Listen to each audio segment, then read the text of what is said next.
Access the Antiques road trip. Oh, yeah.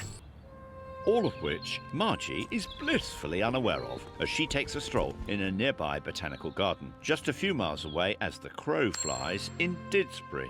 She's here to find out about an incredible Victorian environmental campaigner from Emma Marsh of the Royal Society for the Protection of Birds. Emma! Hi, welcome to Fletcher Moss Park. Thank you very much. And this is the very park where 140 years ago, Emily Williamson changed the face of bird and wildlife conservation forever. The co-founder of Europe's largest conservation charity was a middle-class housewife who once held a very important tea party in this Didsbury house. So this is the Croft. So Emily Bateson was born in 1855. Yes. And she moved here from Lancaster when she married her husband, Robert. Right. And this is where she's campaigned about stopping the plumage trade. So what is the plumage trade? Well, the plumage trade is a very lucrative trade in feathers. It was incredibly fashionable at the time for women to wear hats with elaborate feather decoration. Yeah. So it would be big feathers, it would be wings of birds, it would even be whole taxidermied birds stuck on the top of a lady's head. Whole birds? Yes, and if you're wondering how sustainable that is, it's not. In fact, it was absolutely disastrous for populations of birds at the time. It's been estimated that over 60 bird species were taken to the brink of extinction by the fashion for feathers.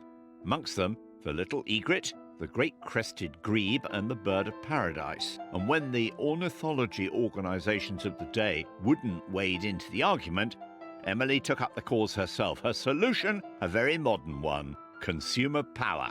So the year is 1889. Emily Williamson has had enough, and so she calls together all of her friends and organises a tea party. Yes. So over a cup of tea, a slice of cake, she asks them to make a pledge to wear no feathers. So was it such an inconvenience not to have a feather in your hat?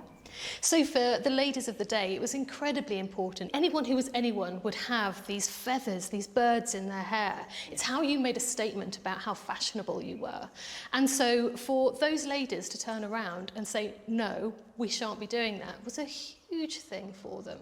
And in effect, after that tea party, that's when the Society for the Protection of Birds was formed. Emily's society soon inspired others. Margarita Lemon, a member of the fur, fin and feather folk, petitioned that group to take up the cause. The two organisations combined forces in 1891, using peaceful protest to get their message across. And slowly, over many years, public opinion began to change. So in 1899, Queen Victoria actually banned putting plumes into certain military regiments' hats, which was massive at the time because they were so popular. And in 1904, they managed to get a royal charter and hence put the R in the RSPB. And after 30 years of campaigning, in 1921, the Plumage Act came into force. So all this went on in the space of 30 years? It took 30 years, but they did it. It didn't stop anyone from wearing it, but it stopped it being imported. And when you think that some feathers were twice as expensive as gold at the time, it was that lucrative. So this was an incredible achievement that they did. Over 130 years after the historic tea party, Emily Williamson is to be honoured with a life-size statue which will soon stand in the park outside. Oh, she'd be thrilled with that, wouldn't she? She really would. Although Emily's real legacy is, of course, the charity she founded, so Margie and Emma have come to Burton Mere.